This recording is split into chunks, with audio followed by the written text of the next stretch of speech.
Surviving infidelity. Boy meets girl. Boy, do I have a story to tell you. We separated last August after being together for 19 years. We started dating when we were teenagers. We are in our 30s now. Last week, I found crucial info that proved my gut feeling was right, but I didn't want to believe anything bad about my wife back then. Now that feelings are gone, I realize she manipulated me and used gaslighting to skew my vision. I made a list of all the changes in her last year, and everything started in the end of 2019. She had started a new job few months earlier in a male-dominated office with diverse backgrounds. Before that, she worked in her parents' family business. Here's the list. November 2019, a big overnight party with her co-workers. Late 2019, went crazy about Afrobeat music. This genre comes from Nigeria. December 2019, all of a sudden became very sexual for a few weeks. January 2020, started to lose weight. Big time. Early 2020, started to consider smoking grass. Not sure if she tried it. Early 2020, bragged how they're calling her Miss, company's name, and how guys wanted to take group pictures with her at work events. Early spring 2020, was proud when she found out that her boss's son had seen her picture and said I want her number. June 2020, cautiously told me something's wrong in our relationship, but wants to work at it. By the way, didn't do any work. July 2020, told me she wants to break up, and seemed defeated that I wanted to fight for our relationship. July and August she wrecked me mentally and emotionally. She was in a hurry to divorce. I did everything wrong, and she became extremely cold and angry. She actually laughed when she saw my antidepressant pills that I had started. She told me that she hopes I can make her feel something on our anniversary, and day after that, told me I had 1 month to make everything work, otherwise, I should give her the divorce nicely and wanted me to shake hands on that. August 2020, she pinpointed the reasons for divorce on me, and I accepted the blame and told her we should divorce if she doesn't want to feel anything. Post-agreement to divorce, she started to help me financially and told me how I could date our female friends. I couldn't believe her, and knew she felt guilt but had no proof. Everyone saw the signs of cheating and my gut told me the same thing, but I didn't believe it. I owed her to defend her and believe the best of her. September 2020, we had lots of neutral friends but she immediately cut contacts with everyone. September 2020, she told me it's best we don't tell anyone about details of our breakup. This seemed fishy because I believed I was the problem. Why would she protect my reputation? Late 2020, started to post about Nigeria's riots. This was her first political post ever. She just never cared what's going on around the world. Why now? And why Nigeria? The missing pieces were handed to me this month. She called me last weekend rambling how she wishes to be transparent with me. I told her I'm not interested, you are part of my past, so there's no need to share anything that's not related to her daughter. She kept it and I realized she wants to tell me about a new man. I told her go ahead, it's quite clear. She told me she has started to see someone since December, but it's not serious yet. Just casual dating. I asked her if it would be okay not to tell our kid yet and she agreed. I'm still oblivious. I'm thinking she's met someone new and rationalized everything with how she had already worked through the divorce while I was blindsided, so of course her recovery is faster. Then comes the next day and she drops my kid off. I ask her to step aside and ask her to tell me truthfully what our kid knows. She tells me that she hasn't told anything, but is not going to live in secrecy. The kid has heard her on the phone with the new guy. I tell her once again I don't think it's wise to tell the kid anything yet, since everything is so new and they are finally becoming stable in all these changes. She tells me she wants to be open with the kid and gets frustrated. At this point, I know she can't handle anything if I disagree with her, so I disarm the situation saying just put children first, and stopped the conversation. Day later, I had a talk with my kid and told them how it's part of life that after divorce, new partners will come at some point, but kids are always the most important thing for parents. Long story short, my ex had told them weeks ago how she has a new boyfriend. So my ex lied to me that our kid doesn't know yet. She had actually showed the man's pic for them. And wouldn't you know, the guy is her colleague. Also a Nigerian. This explains interest in Nigerian culture and politics. My ex worked crazy hours without any extra compensation. It was male-dominated office and she had previously told me about getting attention there.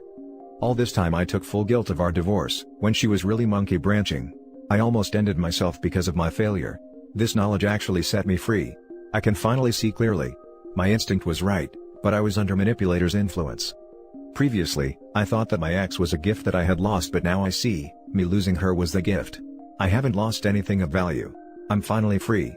This new information brings me to a new territory. She's been playing chess while I was playing checkers. Unfortunately, I have a child with her so I can't stop playing with her, but I can join her and move to playing chess too. I feel like everything has to be strategically planned out at this point. I knew that this info is not something I can react with emotion, so I let a couple days pass by to cool down. I realize that confronting her now doesn't bring me anything. I have nothing to gain if she confesses or denies. No. This info is valuable and should not be given out without a thought. This is a wild card if used correctly, if it ever comes to that. I decided to test if she sticks to her story by acting like I know nothing and still believe her. I asked her to come talk with me. I told her that I think it's important that we respect each other as parents and put our child first. Basically, I repeated things she told me and she stuck by them. She could have come clean and told that our kid knows already, but nope. I told her it meant a lot to me and how fair she was by telling me first about the man and not go to her child before that. That should bring some weight to her baggage if she has any conscience left. I also said if you've been dating him for a few months, it's not a good idea to introduce him to her child. She needs time to learn this man's values and how she behaves in a conflict. Lol. Tell the truth, you've been screwing for over a year. Stay silent and agree? You guessed it, stay silent. She agreed on everything and told me she's impressed how I've taken the news that she's dating, and she's read articles how to bring a new partner in this kind of situation in life, so it was clear to her to tell me first. She told me that for her it was important that she can share things because of our history. She told me that maybe it brings me relief that the man is a Christian. Cool, home-wrecking Christian. Great values. She also said that when time comes, I can tell her about my partner. She must feel so mighty with seeing me alone, but I told her that I know but I'm not in a hurry. We dated since teens and this is my first time to be single, so I want to keep self-improving and concentrate on myself without rush. She's very good at this. She seems so real in her lies that she must believe her story as well. We were very codependent throughout our relationship. I've now learned for the first time in my life to be independent and want to keep working on myself. I don't need outside validation to know I have value. When I go to a relationship, I want to be whole by myself and have healthy boundaries. The path she took doesn't give her independence, self-growth, time to reflect on lessons from past relationship, and is still based on codependency, especially since she cut all her friends off. I hope she got what she wanted with her affair partner. I wonder what is left when the excitement of cheating and secrecy is over and a normal relationship starts, especially since the foundation of their relationship is based on cheating. She is pretty, but that's all she can offer. She's one of the most boring persons you have ever come across, and her taking a guy's culture shows how empty and how impressionable she is. She's like dough. She doesn't deserve anything from me, not even a thought, but is a cautionary example of how rotten people can prove to be. I'm not going to help her come clean. It's not my responsibility to fix this anymore. Let her feel the weight of her decisions. Let her one day realize what she did with letting me take the fall for breaking our marriage and family unit, just because she doesn't have a spine to be honest. I have closed the door and she will never have another chance. I'm the one that got away. She left me in ruins, but I have rebuilt myself. I'm bulletproof, and I'm walking away as a new and improved man. Now for the top comments. Reading your timeline of events gave me flashbacks of the last year I was married. Slowly watching your spouse change and there's nothing you can do about it. You find yourself making excuses for them while taking on all the blame. Then the day comes when you finally figure it out and the blinders come off. It's almost too much to absorb all the lies you've been told. I'm 2 years out and I'm still not recovered yet. Hang in there for your kids and make them the priority. None of this was your fault. Went through the same. It gets better. Keep focusing on yourself and the rest will take care of itself. What? A good Christian man? I'm sorry, I'd have burst out laughing at that point.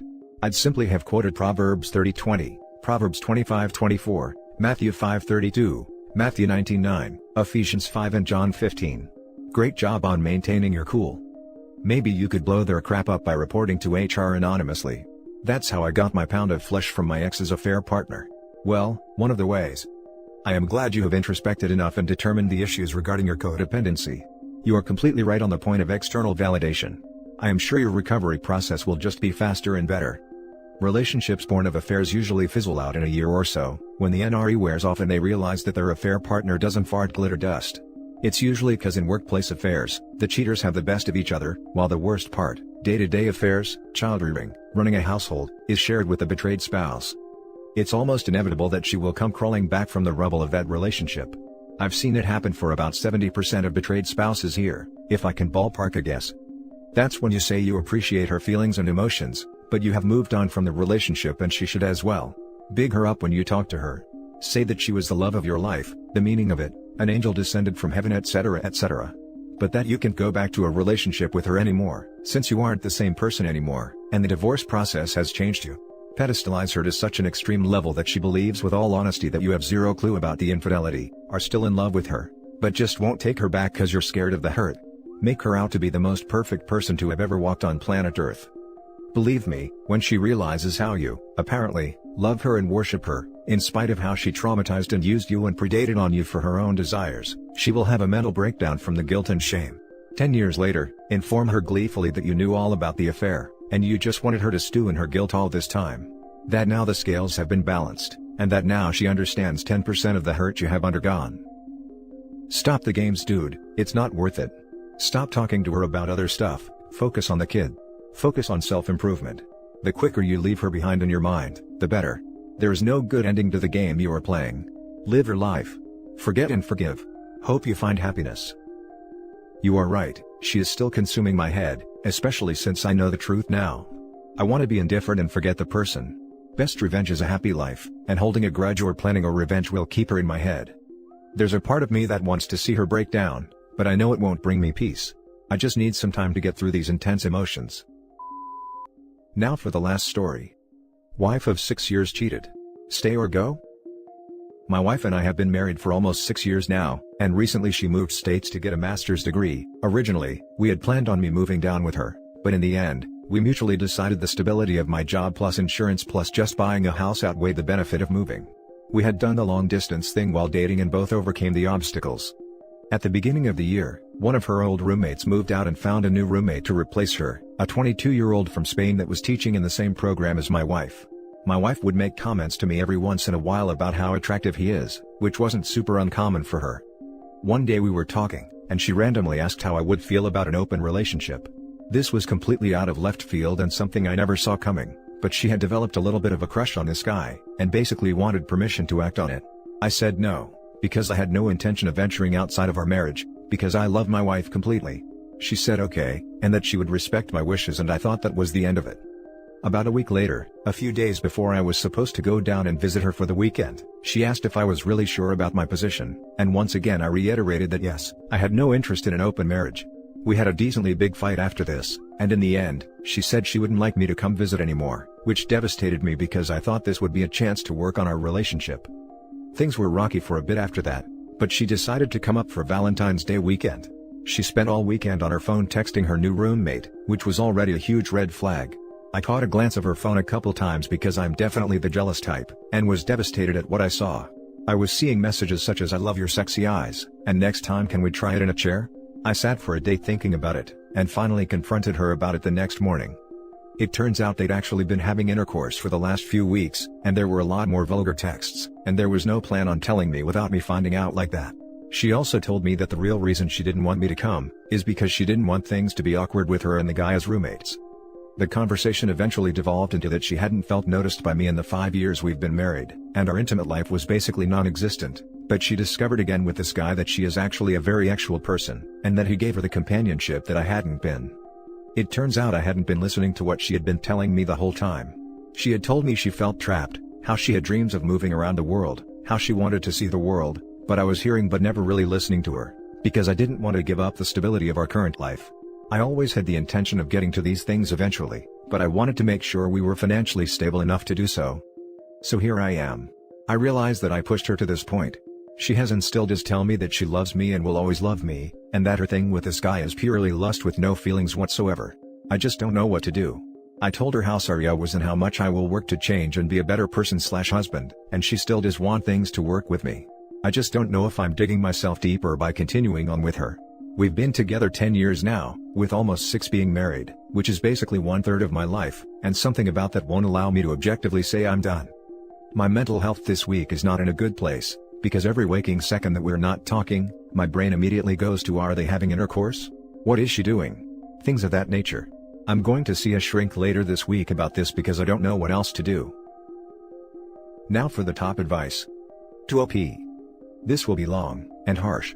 Apologies in advance. 1. Your marriage, as you thought you knew it, is over. Reread that.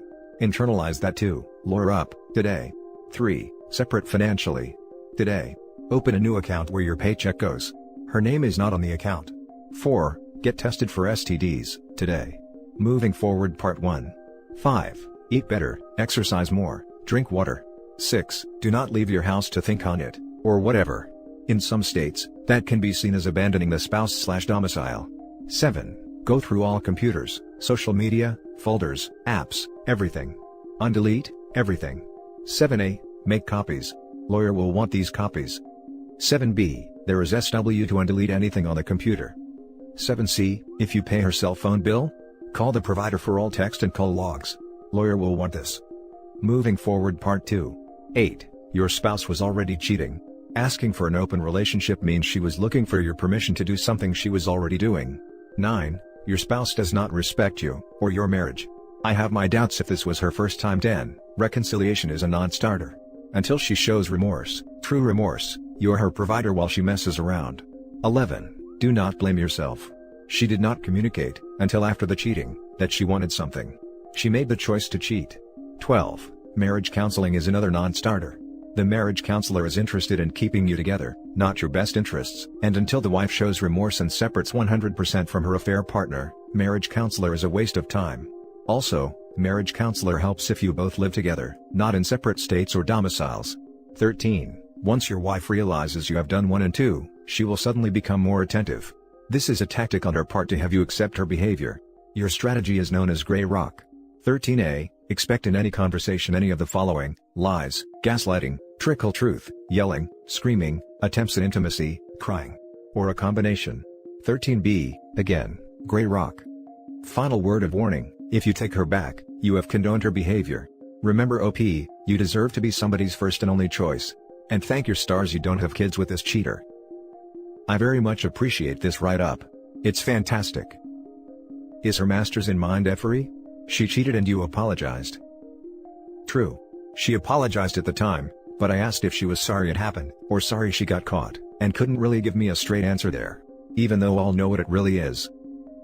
I bet she screwed him before she asked you for an open relationship, in hopes you'd say yes and she didn't have to feel guilty.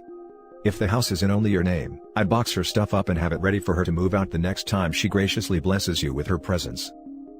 Run. Both fast and far. She's saying you weren't hearing her? Communication is a two-way street. If she felt that way, then try another method to get across her issues.